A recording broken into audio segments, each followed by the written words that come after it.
Hello, everybody. Welcome back to the Gameweek 6 episode of the Solio podcast. And as usual, I'm joined by Jonny. Jonny, we've got lots to discuss this week. Triple captain, free hit, Yeah, wildcard. sounds like everyone's playing a chip of some format and it's which one to play. Small chance I don't end up playing any of them, but seems like that might Of be course you do. a bit different. Why would you with four free I've got too transfers many and different things to talk about and things to do, but we're actually another 2 weeks and then international break again, so we should make the most of all the decisions we have to make and all the planning, all the fun, all the had another League Cup round, got a League Cup draw, Champions League next week. Yes, all looking good. How are you doing?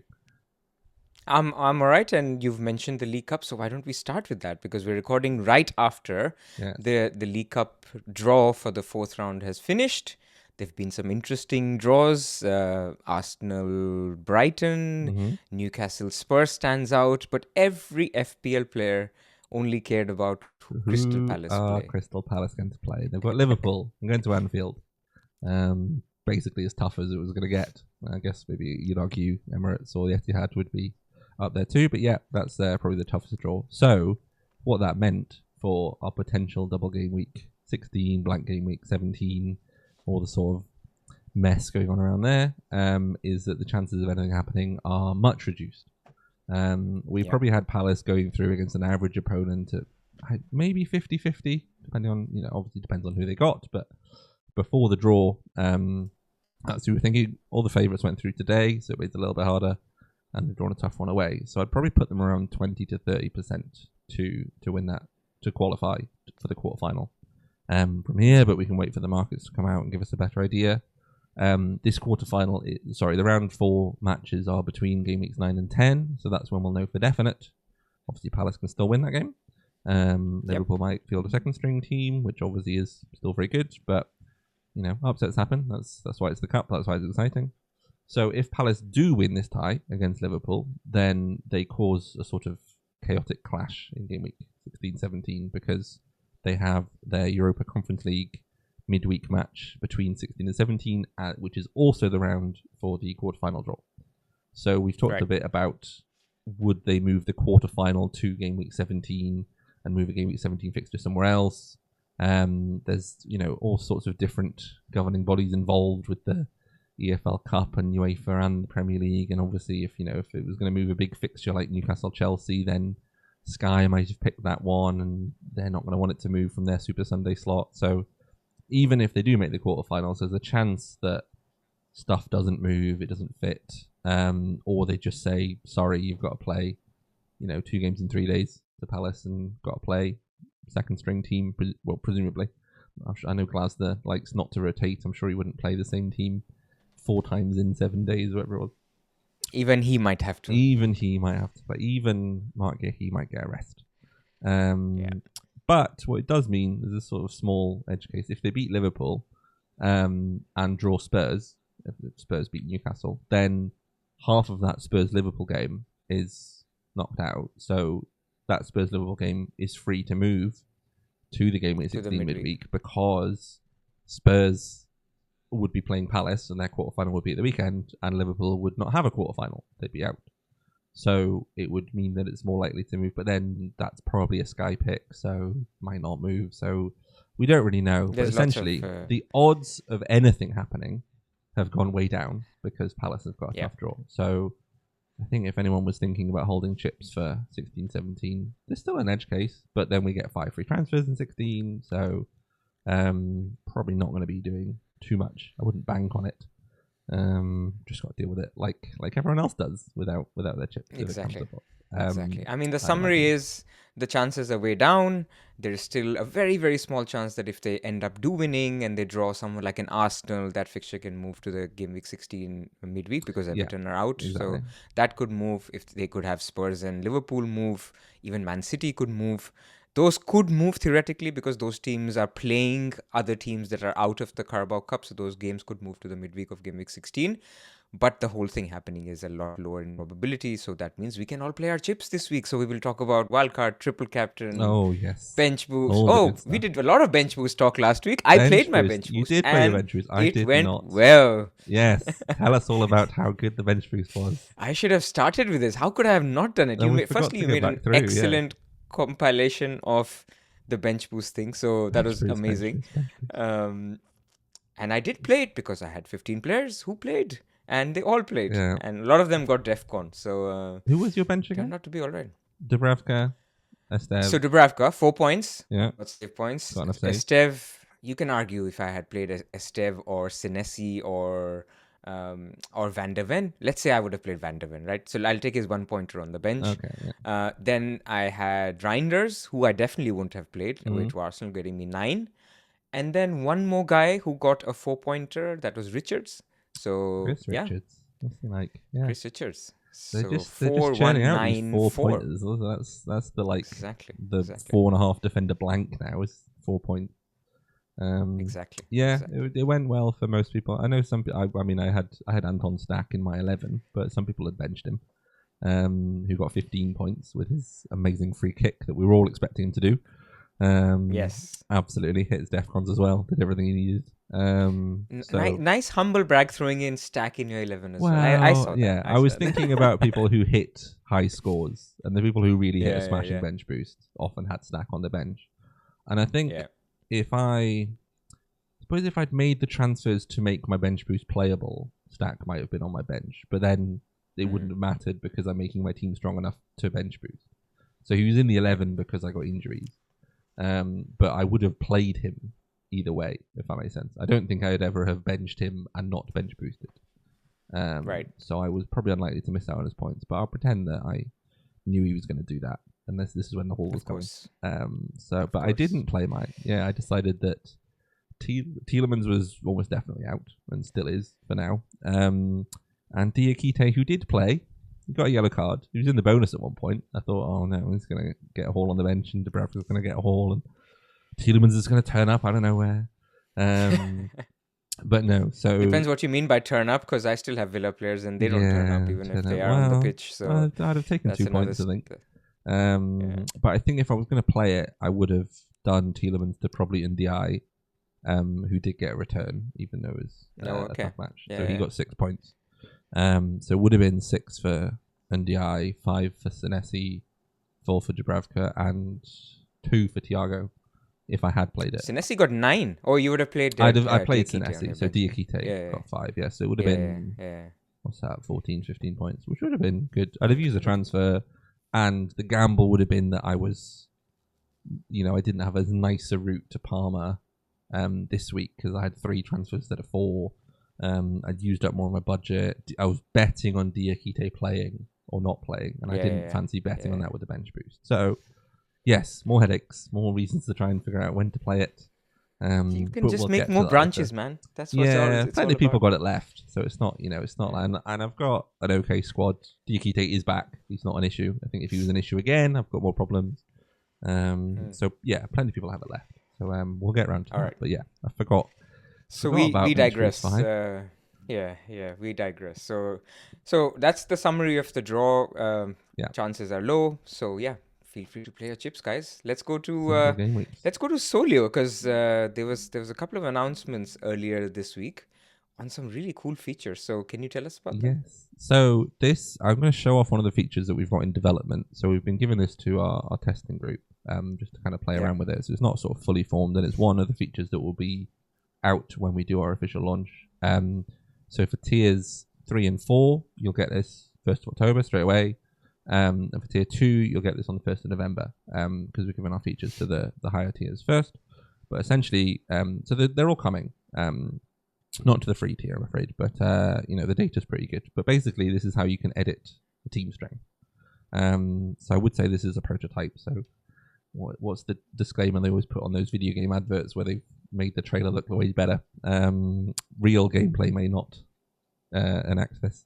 So basically what we've got is we've got a chart as well. Under the projections, we've got on all players, we've got the fixtures that we can move, and we've now also got a teams tab.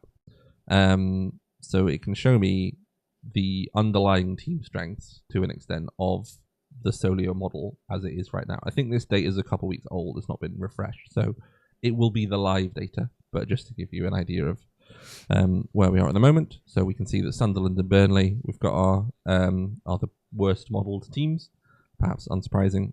We've got the defence ratings on the x-axis and the attack ratings on the y-axis. So Arsenal, we can see, are more defensively solid than they are strong in attack. Liverpool, slightly the opposite. City over here, gap to Chelsea, and then you've got all the mid-table teams. I will lump Newcastle and Man United and Spurs in mid-table just because they're all visually in a clump.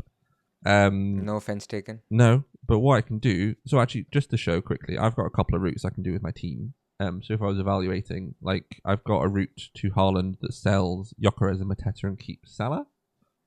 Or if I sell Salah and keep Gyökeres, I can go to Saka and Gyökeres and no Salah. Yeah, I think I said that a few too many words. Yeah. Haaland, Gyökeres, Saka, or Haaland, Salah, Foster, essentially. Yeah. So it's whether I keep Salah or whether I go to Arsenal. And obviously I'd make moves after this, but you can see that over the horizon up to game week 15 that they come out fairly similar, slightly higher for the Liverpool team. But then Salah would be off to AFCON and so on. Saka's a slight injury now, so his minutes are a little bit lower. But if I go to the projections and I say that actually I think Arsenal's attack is going to improve, they've got Gyökeres, so I'm moving them up. So we see our goals per match against the average opponent, I'll move them up to 2. So they're probably a little bit worse than City in their attack. Their defence is the same, if not got worse at that. So actually we can see now that everything's updated live. And this line with Saka and Gyökeres in is actually performing better than the other line. And actually, maybe I think that Liverpool's attack is going to get a bit worse because they've got so many rotating players. There's not much gel. It's moving dynamically. So then the gap gets even bigger. But then, there's all sorts. So actually, I can say that, Spurs are, they're not really in my squad. But, if they get, maybe I do have a Spurs player. Anyway, but I can move them all around. And it'll show me the projected points table based on the current team strength. So this is the table. Can you just move Man United a little top right? Do you want me a little bit further up here? Just a little more. Okay. A little more. Champions League. You've got Champions League there. You've not Newcastle out of the spot. Well, I guess that's assuming we get the coefficient point. Anyway, so you can see how good Man United would need to be to expect to win the league. We've got to go all the way up here. There we go. Okay, they're going to win the league now. I can reset. Bruno's still a good pick. Bruno's a good pick anyway. But you can see that all the player projections are updated dynamically. So if I go to here and I say, like, okay, Haaland's on 8.43 this week, but then I say, actually, City's attack is even better than that, then he's up to 8.9 because they're scoring more goals. Beautiful. And what we can also do with these dynamic projections is, so this is old data, so we hadn't put Salah in for AFCON yet. But if I go to, sorry, not the positions, Liverpool here, and I say that Salah is not going to play, then you can see that actually all the players in Liverpool's team are getting more goals. So if I say... So it's I'll just changing the goal share, basically. Yeah, so Wirtz is on 0.21 goals per 90. But then if I move Salah's minutes down, he's gone up to 0.24. Actually, I can go to Salah and I can say, I actually think that his goals... You can see whether it's a goals per match, total goals, percentage of team goals. I think Salah's not going to get as many of the team goals as possible. Then that's actually distributing all the goals out to these other players. So Isak's goal share has now gone up. So if I reset it, then Isak's back at 18% of Liverpool's total team goals. So everything's working dynamically. All the team strengths are working dynamically. I can move everything around, make Liverpool better. I can make Man United better. I can make Man United worse. I can say that Sunderland are actually not as bad, and all the projections update. See, that one is actually, so speaking of like practical examples, I know Yes. Man United won't win the league, but based on very early data, 5 game weeks, people are saying Sunderland are not a bad team. Lots of new signings. Do they deserve to be down there with Burnley? Like, if you disagree, this is exactly the feature for you to change it, where it is, you may think they're a better defense than the model thinks, and you may want to do that while the model updates its beliefs over time. So I think this is really, really helpful. And then that obviously impacts your future transfers and your expected points. So it's great that we can do it now at a team level as well as a player level, which we were able to do earlier. And I think the other cool thing is for things like, of course, Salah going is the obvious one, but things like Palmer not coming back by game week 8 or game week 9 or game week 10, then you can make those adjustments, and therefore Enzo Fernandez could become a good pick over that time because the goal share goes up. Pedro could have his pen share go up and goal share go up. So it's stuff like that. When we do it in our heads, we can do it here and just see if our assumptions become true. That if Palmer is out till game week 10, maybe Enzo is a great transfer in today instead of in die and stuff like that. Yeah, and essentially the feature is to help do that for you, rather than saying, okay, I need to think Palmer's out, so I'll move Palmer down. So that means Enzo's goals go up, so I'll move Enzo up. Actually, the system is doing it dynamically for you. I take Palmer down. Yep. Chelsea's, everyone else's go up. We'll be bringing in things like the penalty shares. You can edit dynamically directly. So the penalties will act slightly differently to the non-penalty goals, which will spread out a bit more evenly. Whereas penalties tend to go directly from one player to another rather than spread across the whole team. So yeah, we've got some new features in the works, but we just wanted to show off one of them, or demo one of them, show off what we're doing. So yes, that'll be coming to Tier 3 and Tier 4 on the 1st of October, and Tier 2 on the 1st of November. And as a reminder, so the free view, as I suppose, is until the end of this month, and so the tiers start. We did cover the tiers, but we'll do more of it over the international break as well, just in terms of going through some of this, or at some point. Yes. By the time this is launched in October, so you will see a lot of that in the future. Yes, coming soon. But back to what we're doing now. Should we start with Wildcard? Well, we've talked about Triple Captain. Yeah, let's briefly. do Wildcard. Or we can do Wildcard first. No, we didn't really talk about Triple Captain, did we? Let's do Triple Captain. Let's do Triple We've Captain. got the exclusive Rob T slide. The easiest one. He hasn't to play. posted it yet. No, not this one. So he posted showing the Man City fixture against Burnley relative to most of the top games last season, and we saw that actually I think it was like the 15th best fixture last season. And even a few teams like Newcastle home to Ipswich or Spurs at home to Ipswich, I think it was, had sort of popped in there. Or Man City at home to West Ham later on in the season when West Ham weren't doing so well. You got a few of those coming in. But 2.76 projected goals based on the Pinnacle markets, I think. Yes, sharp betting market. And so for this week, so for the weeks after week 6 and 7, I think 7 the markets are available. But after that, it's our market derived model, so it's the baseline model for the teams I was basically just showing you. So they're a bit fuzzier, like we're trying to predict Liverpool in late December at home to Wolves when Salah's not there. That's not the easiest thing to do in September. So take with a pinch of salt, but ballpark, you can get an idea. Liverpool home to Wolves in game week 18 is almost as good at the minute based on our current beliefs as Man City home to Burnley in the predicted goals. Liverpool at Sunderland as well. But we can see that the City fixture is right up there in the first half of the season.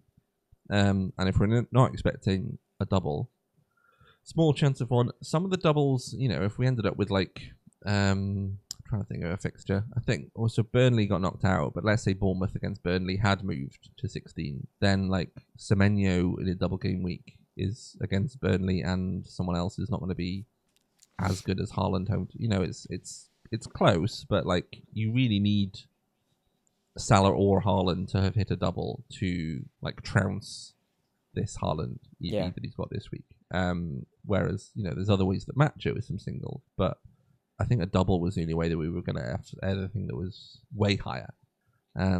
Whereas obviously last season and prior seasons, we were thinking, okay, well, there are doubles coming up, and there's less of them last season compared to seasons before without the FA Cup replays, but using it in game week 2 or game week 9, I think was the 2 home games against promoted teams for Haaland that some people did. But actually, similar outcomes. Yeah, what we ended up using later on, a lot of people used it on Isak in a double game week and Saka in a double game week, but there was a Liverpool double game week that Salah had. People used their assistant manager chip then, but that was the one that was predicting way more points than a single. Whereas I think what we're basically saying is that we're not expecting anything way better than City home to Burnley. And what also And there's other factors, right? Yeah, other factors. I mean, there's other factors that it's the unknown unknowns, right? That you don't know. When Liverpool come up in game week 18, it's the Christmas period, right? It's post Christmas period on who's fit, on who's getting the minutes. Is Isak getting 90 minutes, or because there's no Salah in that first fixture, that number one Liverpool fixture. Yeah. He's off to AFCON, so you don't know if Isak's a 90-minute man or he's still a 70-minute man sharing minutes with Ekitike or not. Go to Liverpool in 14. It's again a midweek game between 13 and 15. So again, are you sure about the minutes? Salah, maybe you're sure about it, but it just feels like if you're comparing it with, again, Man City 17, Man City 15. 15 is a game in between this 13, 14, 15 as I had mentioned. 17 is Christmas. Then you get into Arsenal and pen shares for Gyökeres versus Saka. Like all of them have their own issues. And for this one, it just feels like you're here and now, and of course we are not 100% sure if Haaland is fit, but if he is fit, then I think it's you just get it done. Yeah, because even going further down to that Chelsea fixture at home to Wolves in 11, like we're not sure Palmer's going to be back for then. Like there's still a few murmurings that he's out for a bit longer, or even if he is back, it might be his first one back. So even some of these fixtures that are projecting slightly less, so maybe 2.3, 2.4 goals, which is still high, then there's still even doubts around those ones. Liverpool home to Man United, or Liverpool home to Villa, but you're giving up. I'm surprised. Why is Liverpool home to Man United in this list? I don't understand. Like, we're not that bad. Come on. I don't know if people won't even be captaining Salah in this week. I'll tell you what, because they'll be on Haaland. Yeah. And by game week 8, they'll be Haaland home to Everton is what will be the mass captain fixture. So strong defense. Liverpool home to Man United. Moises cooking. Tarkowski with all those defensive contributions. Yeah. I mean, I think historically, like Liverpool have seemed to have scored quite a few goals in the Man United fixture. I don't know if that's playing into it too much, but and also like 2.3 is high, but it's not enormous. It's not amazing. I mean, last year we had so many threes, as Rob mentioned. We looked through the projected goals each week, and like we're trying to pick out ones that are above 2 as like, okay, that's pretty good without being amazing. So 2.3 is not enormous. The number of goals being projected week on week is down this season on prior seasons as well. I don't know if there's a mixture of, I don't know, just the way teams are playing. We've not got as many whipping boys in the same way. You used to mention Sunderland, they're actually looking quite strong. They might be a bit less strong when half their team goes to AFCON. But so again, we don't really know about that one. I think that one's in here somewhere. Man City home to Sunderland in 15. They're away to Sunderland in 19 because it's the reverse fixture. That's when all of the guys will be gone. Yeah, so that'll be somewhere higher up. But away, home away does have an impact. I think people sort of. It does, of course, it does. Sunderland aren't good, so it'll be easy. But away to Sunderland, even if it's Sunderland, has an effect. So, yeah, I think if you can play triple captain on Haaland this week, then I'm not quite sure what you'd be waiting for specifically. You might think that everyone else is going to do it, and I want to bet on someone who's less owned, or Liverpool home to Man United. Maybe you think people are off Salah, and I can have him and triple captain him there and get a lower effective ownership one. But it's likely that you are giving up a small amount of projected points on average for that. I guess it's a small amount, and I think if you're waiting, we're not expecting anything crazy. So, but you do run the risk of getting into this Christmas period and having to play on someone who you're not totally sure is going to play, or someone who's not as strong a captaincy candidate. So maybe Isak on 70 minutes with probable pens is, good. I might want to own them, but I don't know if that's someone I want to hammer home a triple captaincy with. Again, it's the easiest one to plan for because you were already captaining them. You don't have to do anything too different. But. Exactly. And one thing I would say is, look, between Liverpool 14 and Man City 6, even though it's lower, Salah could be still higher in expected points, right? Yes, because of the clean sheets, because of the scored points. So actually, if I look at the projected model, this week Haaland is 8.01 in projected points as per the model. In game week 14, actually Salah is 8.34.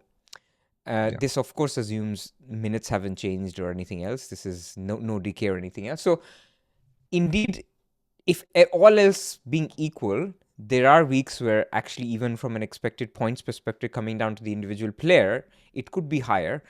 But then it's the factors that we talked about. We don't know what is the goal share in Game Week 14. Is Salah still, what we assume today, is that going to be the case then or not? Is Salah going to be fit or not? It's all those things, and especially when the difference is so marginal. The other thing that I did on Solio was I just did, what if Haaland is not fully okay, right? So I was like, okay, let me reduce his chances of playing 90 minutes to 60%. So he's still 98% to play 60, but just 59% to reach all 90 minutes. And then his expected points come down to 7.82. So it's still very, very good. Yeah. And so these are the things that I was playing around with, which got me to the conclusion that, look, if he's starting, if we hear that he's starting, or if we understand he's starting from the press conferences, I just think you get done with it, and then you have freedom to do other stuff, right? I mean, there could be a scenario where by Game Week 14 you don't even own Salah because you're on a Haaland structure and you free hit in 14 or you do something else. So you just don't want to have this situation of conflicting chips or relying on a player that is not available at the time when you thought you can triple captain. Yeah. So what would you say to people who are on Wildcard or free hit this week and still have their triple captain? Like, which ones of these would you be eyeing up? Or is it, I guess it's a case that there are so many that are quite good that like there'll be one to play it in, you'll be fine. You're not going to and you're not losing a lot, right? Right. If I use my example, I've brought Haaland's expected points this week to 7.8 with that slight reduction in minutes. If that is true or not, of course, we'll update our beliefs by Game Week or by Friday. But then if I compare it, if I go to Game Week 18, and actually I don't have projected Game Week 18 here. If I go to Game Week 14, then like I mentioned, Salah is way above that.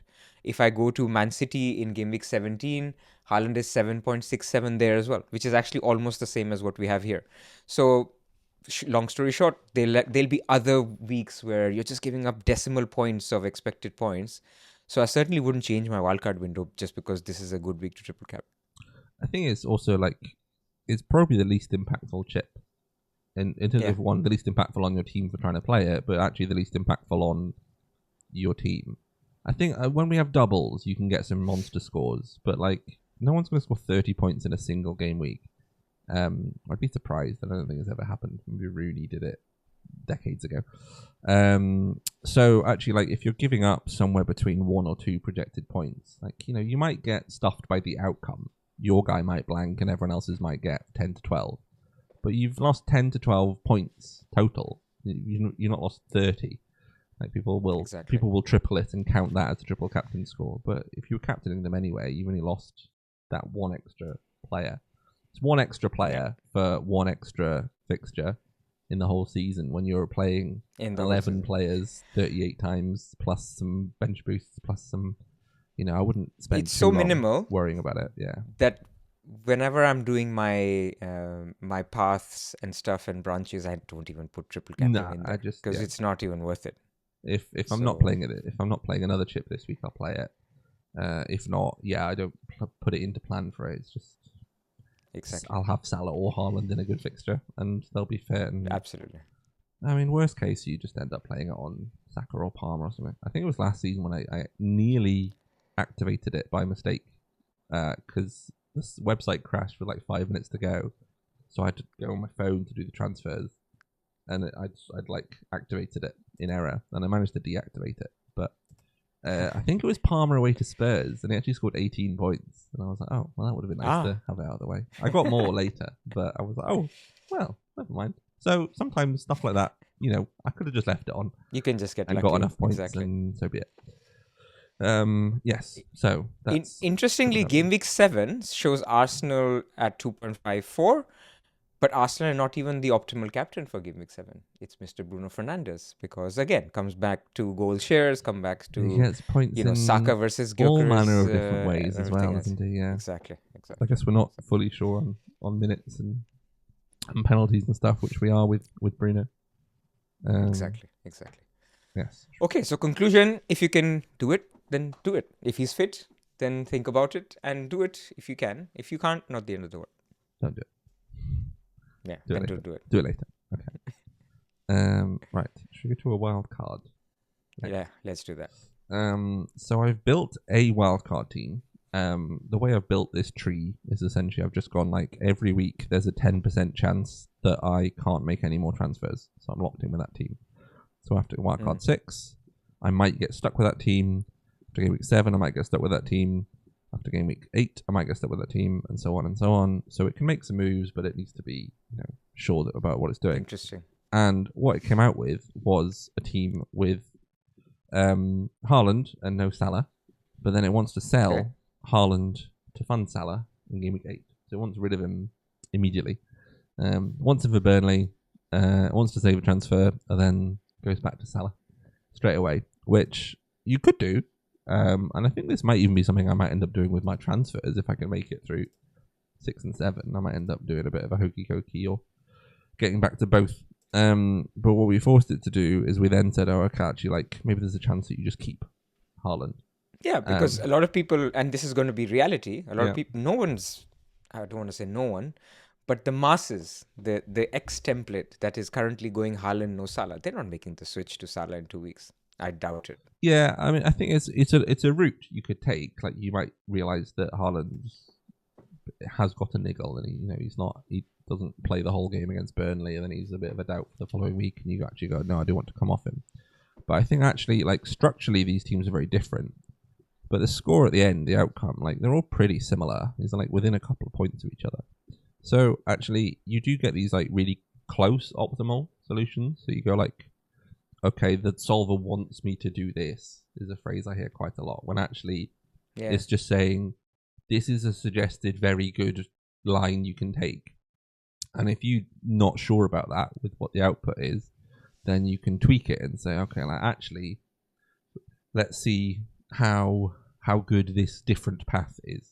And if it's pretty close and you prefer it, so you go, okay, actually, like, no, I want a wildcard Haaland in and I want to keep him, then that's a route you can take. And actually, also, you can even set up a team that lets you decide in 2 weeks if you want to do that. So this team, for example, here, which starts with like Fernandes and Mbomo. So you got Brentford away this week, and then Sunderland at home the week after, and then you move Mbomo on, and you either go to Palmer or you go to Salah. Or you can go to Saka, the week after, or you can keep him. So actually, I think what you can actually do is sometimes if you set it up like this, it will just start with Salah because it thinks like, okay, well, if you might want to keep Salah or not sell Haaland in order to get Salah, then you can just start with both. So I think that's the big conundrum a lot of people are having. But I think ultimately as well, like both are viable. I think people are too quick to kind of say, I feel like I'm accusing people of doing this, but that's not quite what I mean. Because I do it as well. We humans are too quick to say, this thing is right, therefore the other thing is wrong, or vice versa. But actually, like, they can both be right. It can be that a Haaland and a Salah wildcard 6 draft is very good. And it can be that a Haaland and no Salah draft is very good. And actually, there doesn't have to be too much in between that to change that. And actually, if the projections are very close, you can go, for example, you might be, actually, I'm slightly lower on Liverpool than I think these projections are here. So I'll favour the one that starts without Salah. And if I feel like I'm wrong in 2 weeks, I've got a route to him. And if I feel like, no, that was the right decision, then I can carry on. And actually, you end up with all these different paths that are quite similar. But I think a lot of the players are all, they talk about players picking themselves. There are people who will appear in these solutions. So we see that Raya is very popular. People tend to have the funds, given that we're not trying to squeeze in Salah, Palmer, Saka, Haaland, Bruno, and such. And this Arsenal defence is pretty strong. So again, Gabriel's quite often in there. Tarkowski, Everton have got some strong fixtures. Senesi. But there's quite a few different ones. Like we've got Kudus and Bomo and Paqueta in here. Anderson. There's no bench boost in this one. I guess for people who've played their bench boost already, you can pick that 4.5 forward slot and not worry about it too much. So you can put Eli Krupi Jr. or Mark Guiu whoever your favourite is. I'm Guiu deep. I've played my bench boost, man. 4.3 all the way in. Yeah. I really can't work out if he's ever going to play. I don't know how he's become such a pivotal Do you know what I found out? Of the season. Shout out to Planet FPL James's pod on chips a couple of days ago, and he pointed this out that Chelsea actually, ironically, both their games after the international break are away games on 12:30 on a Saturday. So Game Week 8 and Game Week 12. Yeah. So if there was ever a time that Guiu gets a game because João Pedro's just come back from Brazil, Game Week 8 with Mark Guiu. You can bench exactly. Maybe. Exactly. Yeah. Of course, Maresca needs to tell you the absolute truth, which may or may not happen. I'm not sure any manager do that, yeah, exactly. But you know what? He may not be completely useless. Yes, yeah. It would be nice for him to actually get some minutes at some point and suddenly be an option that matters rather than seemingly threatening to do that repeatedly and then moving back to Chelsea and somehow having an increased chance of playing at Chelsea than at Sunderland and dropping twice in price. And I don't know, I feel like he's been the player I've spoken about the most from the first 5 or 6 weeks. He's the Barco of Game Week 1. But he's just not played at all. Drops twice in price, 4.3 million, not done anything. And quite the... So yes, again, as we're talking about the 4.5 forward of choice, pick whoever you want. But I think it's a structure that actually the projection seems to like. There's not as many good strikers. If you can get Haaland and Gyökeres in and save some funds on the third one by picking Chelsea's number 9, not João Pedro, then yeah, you can fund a bit more in your defence. You can pick your double Arsenal. You can get Tarkowski. You can get Bruno and Mbomo or whatever. Is there anyone in here you think you wouldn't have or you'd be quite keen on missing, other than I guess Salah, presumably? Paqueta, I know he was the darling. Well, he was useless in Game Week 1. Then he became the darling in Game Week 4. Now he's again useless because he's blanked. So that's one where people are a little bit like, they've got Arsenal coming up, they've got Everton away coming up. So it's not the best entry point, but then again, you can't have all players having great fixtures in Game Week 6 itself. Because if I look at this team, right, of course you tend to compare your own team with a optimal wildcard team, and then I go like, you know what? My team's better. I've got Ndai, I've got Bruno, I've got Gyökeres, I've got Haaland.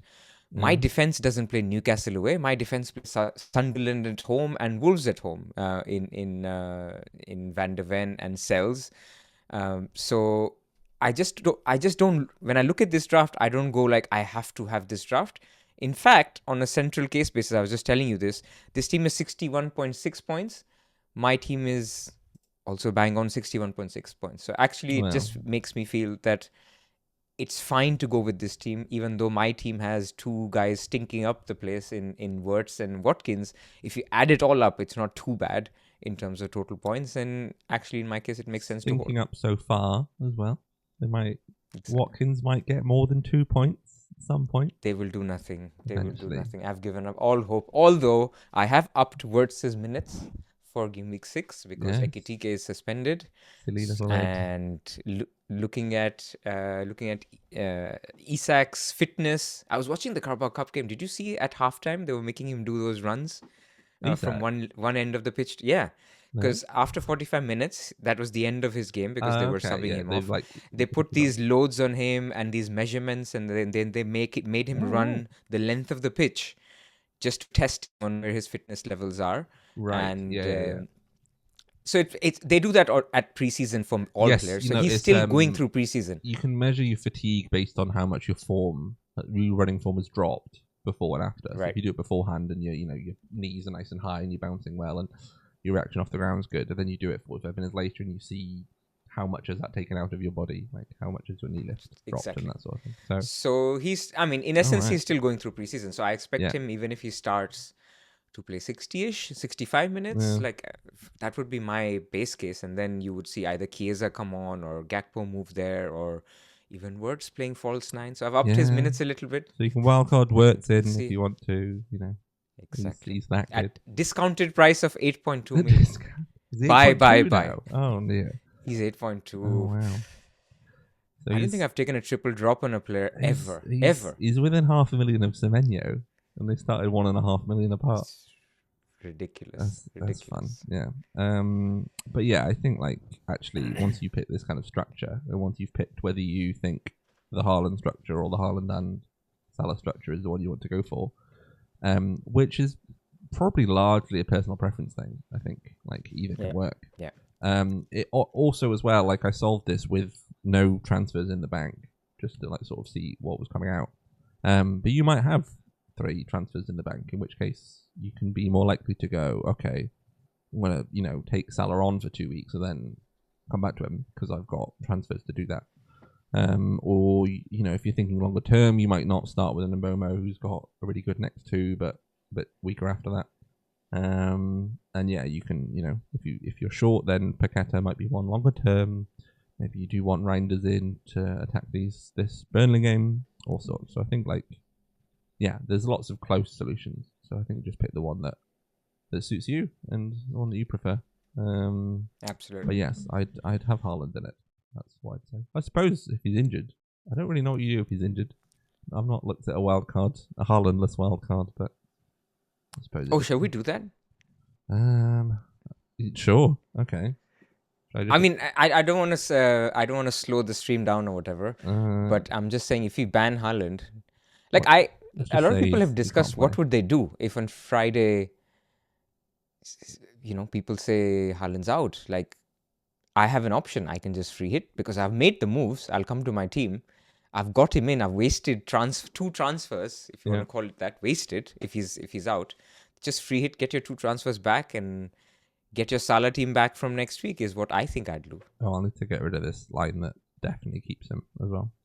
I will start this, but it might cause the stream to stop. Oh, it's fine.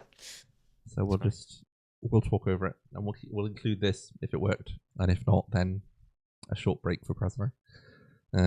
Because we have to do free hit as well, and for that we need to use this as well, right? Actually, yes, we do. So I would just stop it, I guess. Okay, we'll give it up. Maybe we'll post it on a Friday if he is out on what a wildcard team without Haaland looks like. Okay, let me swap. I'll just bring your team up so we can do a free hit. Just to clear the plans. So free hit next, right? So what have we got? This is our default solve. So this is just straight off the bat. I was going to say where's Haaland, but that's because I injured him. You banned him. So he's actually fine. So there's your free hit if Haaland is injured. If you've decided to free hit already. I'm not getting Chris Wood. I can tell you now because Jesus was amazing tonight. He was. I don't think Chris Wood starts. You reckon? Okay. Well, should we edit that? Let's just say Chris Wood's not a likely starter. Yeah. Get some live demos here. Okay, transfer. I'll reject that one. 12 again. Oh, he's gone. 1 up top. There we go. Triple Spurs defense. Triple Everton. Triple City. Bruno and Salah. I think that's about what you need. That's quite made sense, actually. Christmas tree shape.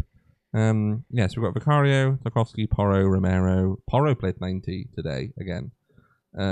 So I think if I was free hitting, he looks good, but Udogie and Spencer both there, and I don't know. A small part of me thinks he doesn't play at the weekend, having played against Doncaster that they beat. I don't know.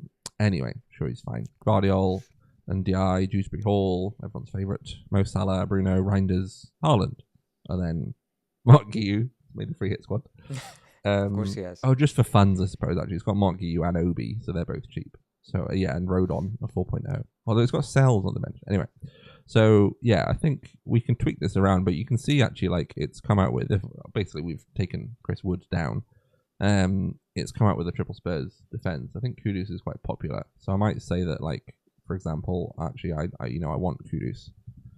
Yeah, he was benched tonight, so I think he's a good option.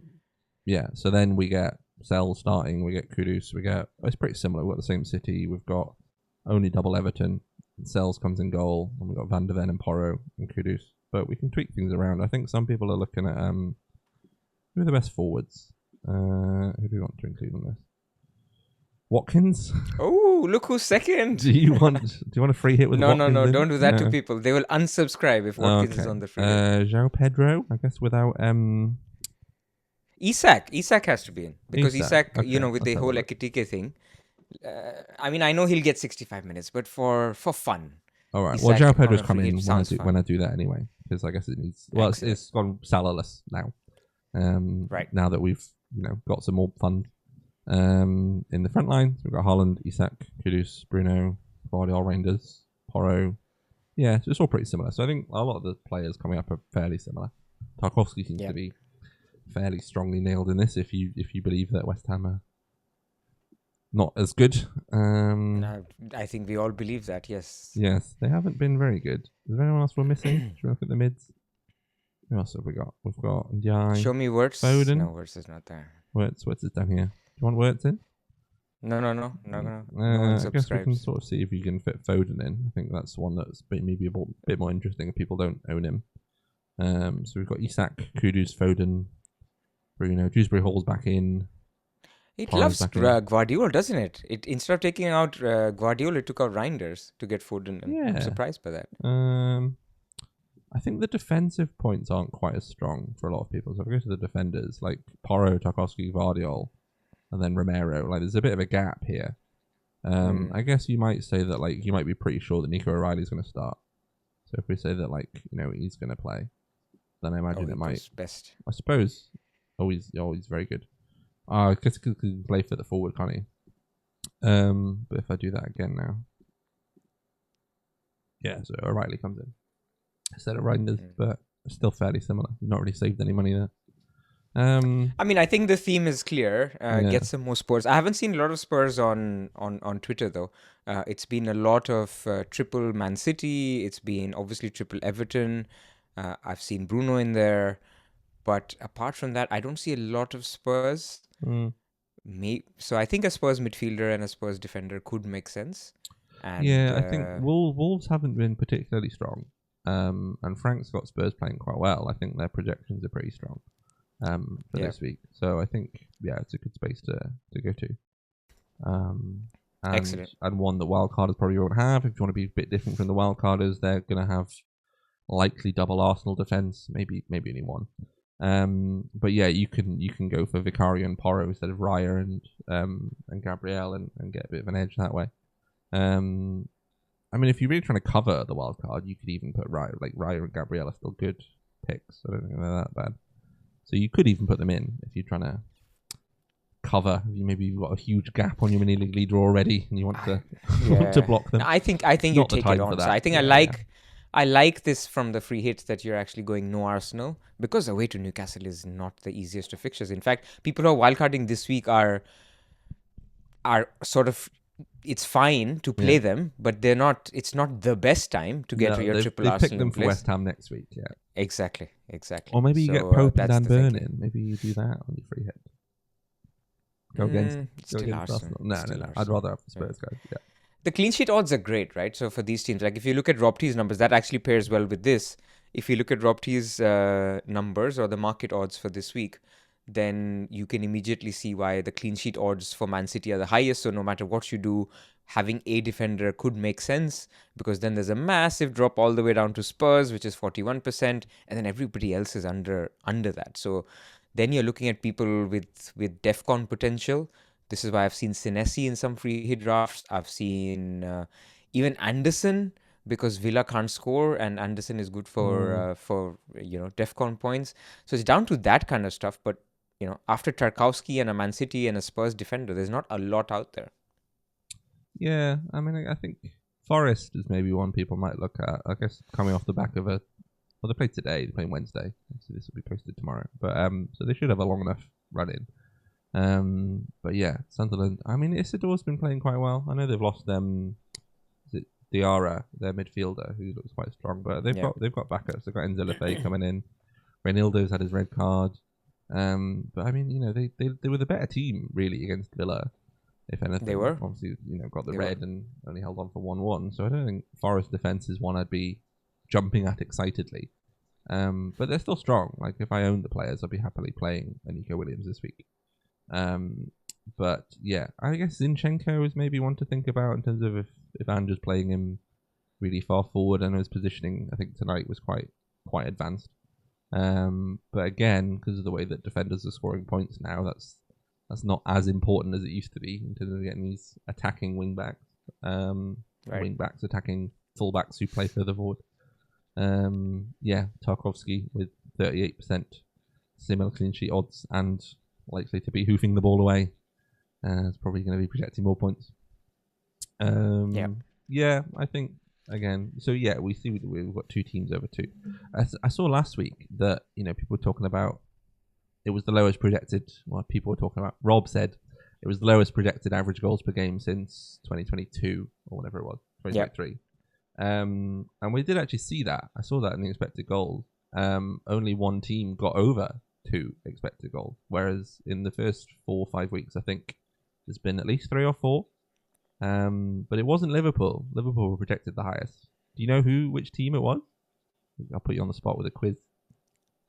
No. Since you're asking, it's going to be some obscure team, right? Okay, well, it's not. Like It was Palace away at West Ham. Oh, okay. We're the only team over 2 expected goals accumulated. But yeah, it was pretty drab. I mean, Newcastle games especially. I've been subjecting myself to watching those. There was, about half an expected goal between the 2 teams. It was, that was very poor. I watched that game. It was an excellent 0-0. Well done, Eddie Howe. Ground it out with no Bruno. Well, as a non-Semenyo owner, that was still all right. When he set up that back 5, I was like, yeah, we're good here. Yeah, and anti-football. Exactly. But yeah. What else do we need to do? Our teams? Is that next? Yeah, let's go to teams. You've got a lot to think about. Why don't you start with yourself? Well, let me just start. I've already done my move, so no, that's true. I can only repent. Is this one? Oh yes, here we are. Create a new team. Here we go. Yes, so I'll bring mine back in. I've got the big wild card. This is my team currently. Not zoomed in too far. Bear with me. So I've got Raya, who I'm happy with. He's people are wildcarding him in. I picked him on wildcard 4 a couple of weeks ago. I've got double Bournemouth defence away to Leeds. Right. Which is okay. They're strong enough. And Leeds have been quite poor for XG so far. I think the lowest, if I remember correctly. Anton Stack might just score a free kick. He's like... of course he can. Of course he can. I've got Anton Stack playing against that double defence. For now, I think Stack might end up on the bench once I made a few transfers. I've got Virgil, who looks pretty good still for now. I think he's someone I might eventually move on. He might be the one who makes way for an Arsenal defender if I feel like I've not got the funds to upgrade a Lacroix or an Anderson. And I want an Arsenal defender. He might come across. Salah, Bruno, Paquetá, again, kind of fine. Like I picked him for the longer term. Much in the same way that I picked Tielemans for the longer term, who is injured. Straight away. We played 90 repeatedly last season, and then as soon as I pick him again, he's injured. Gyökeres, Mateta, and Thiago. So I think the routes I've kind of got, because I've got 4 transfers. Actually, it's said it's on 1, but that was and 3 million in the bank, right? So I can set this back. This is how you edit your team, by the way. We get asked this quite a bit. I can click on this icon here. So I had set it to 1 just to solve for the wild card. So I set it back to 4. Yes, 3 million in the bank. So I might even end up with more than that next week if I do the moves I'm thinking of doing. But that would then allow me. So I think what I'm possibly thinking of doing is essentially I need to get to Haaland. So I can either free hit him or I can use transfers to do that because I've played my wild card. If he's injured, great. I'll play through. I won't buy him. Fine. But I think I'd rather move Mateta on than Gyökeres. I think Gyökeres are home to West Ham next week as a guy. Like, that's kind of partly why I picked him early. Like, you picked him in Game Week 4 because Game Week 4 looked quite good against Forest. And then they play City at home last week. They play Newcastle away this week. Is 2 games that I didn't really need him for. So I think after West Ham at home, he is someone I'd be happy to kind of part ways with. But it feels a bit silly to do it now. But if I want to keep Salah and get to Haaland, because I got 3 million in the bank, I can do Gyökeres to Haaland and Mateta down to Foster. I think I can do Muniz if I do another move as well. So I can do Foster, who seems to be playing, I guess. But if I wanted to do, I think Muniz is 5.5. There he is. And then I did Tielemans to Reinders. Then that gives me enough money. So that's the way I could, that looks quite nice for this week. But it's used 3 of my 4 transfers, and I've got rid of Gyökeres, who I don't have next week, so I don't have any Arsenal. Well, I've got Raya, home to West Ham, who I'd rather kind of have, but longer term, it's a nice sort of structure. I think I saw a few people who'd either already bench boosted or weren't aiming at bench boost 5, who played Wildcard 4, who did a Salah Haaland structure. But alternatively, what I can do is I can keep Gyökeres, I can do Mateta to Haaland, and I can do Salah out. So I remove him. That was the original plan, was that's enough for Palmer. But actually, I could go to Saka, but I'm not sure about him this week. I know he started today and came off at 60, so he might be okay. But what I can do is I can go to like NDI and have 4 million in the bank. But what that lets me do is it lets me do Tielemans up to Saka in game week 7. I think that's great. I've got double. So I think this is probably the likely move, because it also lets me, if I want to, I still go into game week 8 with 3 transfers. And this is when I'd be looking to maybe bench boost. So you can see I've got Dubravka. Dubravka away to home to Leeds. Stack away to Burnley. I know they're playing each other. I've got Senesi and Diakite, and I've got Anderson playing Arsenal, which is not a great fixture. But I've got 3 transfers, so I can move things around. That's if I wanted nailed on to. DEFCON, man. That's like my bench. Yeah, boost. That's a 4 So pointer. I think they're all above 3 points projected each. So and I've got transfers to either fix it or decide I want to go elsewhere. So maybe I do want to do Haaland back to I don't know, maybe Isak's looking good at the minute, or let's see, who should we have? You can do the switch back because Ndai is playing Man City as well, right? Yeah, so I could. If you wanted to, I could do Ndai to Palmer, to Salah even, and Haaland. How much does that leave me? That leaves me 6.6. So I guess I go to Strand Larson. He's got a couple of yeah, he plays Sunderland teams that week. So there's routes I can take, but again, I can reassess in 2 weeks' time whether I want to bench boost that, whether I don't want to bench boost that. So I think that's probably the moves I'm going to end up doing this week. I do like NDI for the next couple, and even longer term 2, and it gives me a route to Saka if I want it. If Palmer's suddenly back, or it turns out he's not as injured, then I can go to him. If I don't do that, I can undo this, and I can actually probably there's routes to Haaland, and say I took Gyökeres out for where's he gone against Strand Larson? Then let me do NDI to Salah, not quite, but then I could do Virgil to, well, not Richards, but Richards. So then there's routes to Salah back in 8 whilst keeping Haaland, because I've got all these transfers. So that is, then I've still got 2 transfers in 9. So this was the benefit of wildcarding and rolling to get 4 transfers. So I think this route leaves me pretty flexible. I thought when I was looking at it now, I was like, I've not played my bench boost when I really set up to do that. And I don't know how to get Haaland in and keep Salah, and I've got to move Gyökeres around, and I've got 4 transfers, and I was like, God, I don't know what to do. And every time I was running a solve, it just tells me to use them all. I just couldn't really find anything. But then I think I found this path that leaves me pretty flexible for upcoming moves. So I was doing some solves to generate these. I wasn't just sort of clicking around, but I think actually I'm feeling better about half aiming at a bench boost 8. Even 9, it's not too bad. Obviously, I wouldn't have bought Richards I was bench boost 9. But Dubravka's got Wolves, Thiago's home to Liverpool, obviously still playing. I'll have moved on to some different defenders. I've got, strong guys here. I guess Anderson away at Newcastle is similar to Anderson away at Arsenal. He's the only one who I think is going to stay and be on the bench boost and be kind of meh.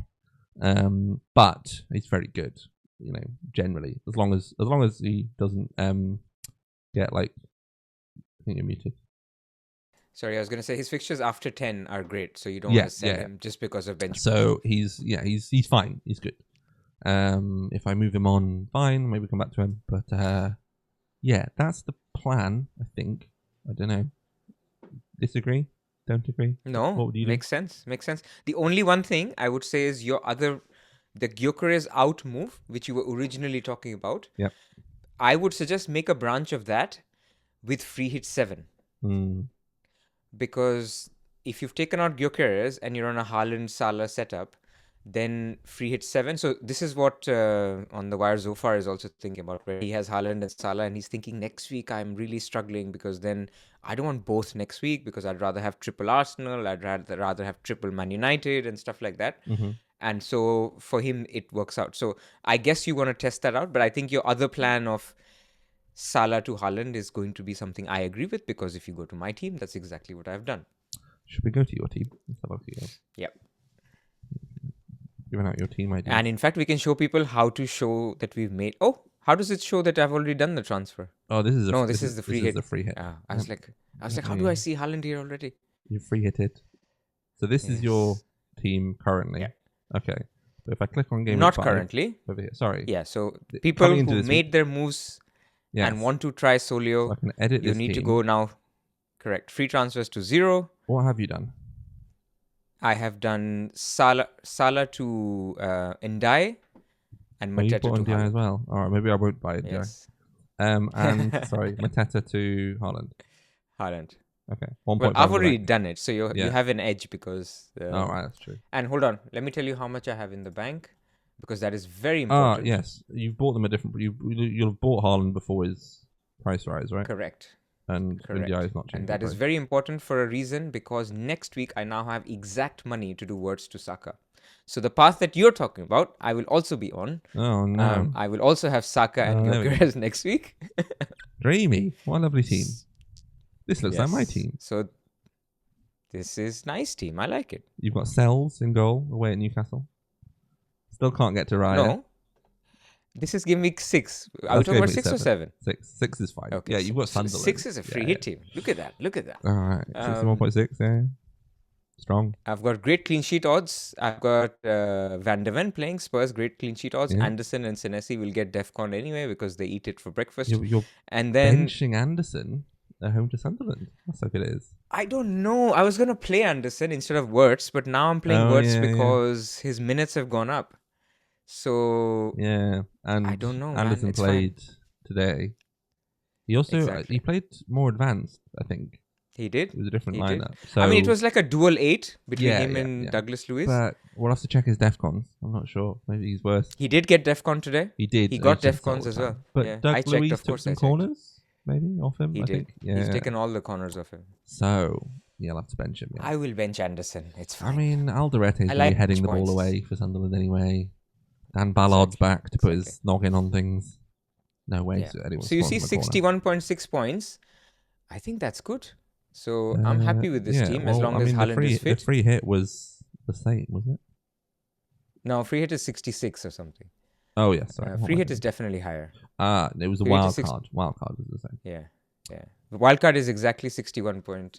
So it's the same expected points. And if next week, if you do Wirtz to Saka, which is the planned transfer, then next week doesn't look too bad either. Yeah. Captain Saka. Captain Fernando. Bruno or Saka. Close. But even, minutes, really. I mean, look how high Gyökeres is. Look how high Haaland is. Like, these are like 4 really good captain options. Watkins, 5.6. Not bad at all next week. So apart from the... Might have Tielemans playing him through, you know. Yes, excellent. Or Watkins taking the pen. Either way. So apart from Sells next week, I think my team next week is also fine. Yep. So... then the idea would be... Keeper's bad fixtures aren't as bad as you think either. Like, you know, sometimes... exactly. That tends to be where the hauls come from. They're rare. You're not expecting a haul. But if Sells is going to get a haul, it's probably something like... Well, I don't know. Newcastle aren't really scoring many I'm actually tempted to play Dubravka. I'm actually tempted to play Dubravka this against week. Watkins. I'll lose 0.3 EV against Watkins. Yeah. That's fine. In things where in models, we try to say if you play your players against each other, then only one of them can do well, right? But I think the opposite. I think if I play my 2 worst players, my 10th and 11th players against each other, then one of them can do all right. And that's maybe better than other people's 10th and 11th players. That both of them blank because of the correlation. Yeah. And they can still do well together. Like, you know, if Watkins scores 1 goal and Dubravka makes lots of saves, then like Dubravka's got 4 points and Watkins has got his goal. As long as if the only bad outcome really is like Villa pummel Burnley and Watkins doesn't score any of them. Otherwise you've got something. Well, I don't know. I guess a 1-0 and not. Well, anyway. Yeah, of course. I suppose that's possible. But you see what I'm saying. Like, if it's the weakest players, then I don't mind a little bit of a conflict in my players. And the conflict's not necessarily bad. It's just understanding what it does and what it means for you, because it's sort of dampening your distribution of outcomes. But equally, that might be something you want to do on the fringes. So, Yes. Okay. Fair enough. So you've done your moves. No issues. If Haaland's injured, wildcard, free hit. Free hit. Free hit. I wouldn't be wildcarding. If Haaland's out, the whole idea of a wildcard was to have a Haaland team and set up with Triple City for, the future. If Haaland's not fit, number one, I'm not confident in Haaland next week either then. You don't want to wildcard him with on the bench or anything. Exactly. So I will just free hit this week then. A free hit without Haaland, which will have Foden, Guardiola and Reinders, maybe Salah, Isak, something like that. I'm thinking, something what we built. And then next week I have 2 free transfers and I have a Salah team. And so then I can get my Arsenal guys next week, and then it's not too bad either. So this would be the plan, although I'm very confident that Haaland is okay. What if Wirtz drops again? What do you do there? He just dropped last night. Yeah. I don't expect him to drop now until the deadline. If he's close to dropping on Saturday or Sunday, I'll just do the move. I will just do the move. I suppose with a free hit and a wild card in pocket, you're probably fine, aren't you? Exactly. If really something goes wrong, then I will wildcard game week 7. So I will definitely have Saka. If Saka gets injured, then I'll wildcard. I'm trying to come up with something to break your plans, but you've got an answer for everything, as you should. So good answer. Right. Thank you. Anything else before we wrap up? No. Did we have anything to say? No, I think we already said, the free trial ends in a week. So if you want to check it out before the international break, then we'll have a video about the tiers and the various features and everything else. But nothing else from me. Yeah, no, all good. Best of luck with whatever chip you play. Best of luck if you don't play a chip. Best of luck to, I think that's everybody. That's all of them. That's to everyone, it's like Merry Christmas to all. Oh God, yeah. No, it's September. My mum was sending me some Christmas stuff in the supermarket the other day. I was like, oh, God, it's earlier and earlier every year, but I've seen it at Tesco's. We'll be wearing our Christmas hats in the next episode, maybe. No, exactly. Yeah. Best of luck, everyone. Hopefully Haaland's fit. Hopefully he's not fit. Hopefully delete is appropriate. And see you all next week. Take care. See you all.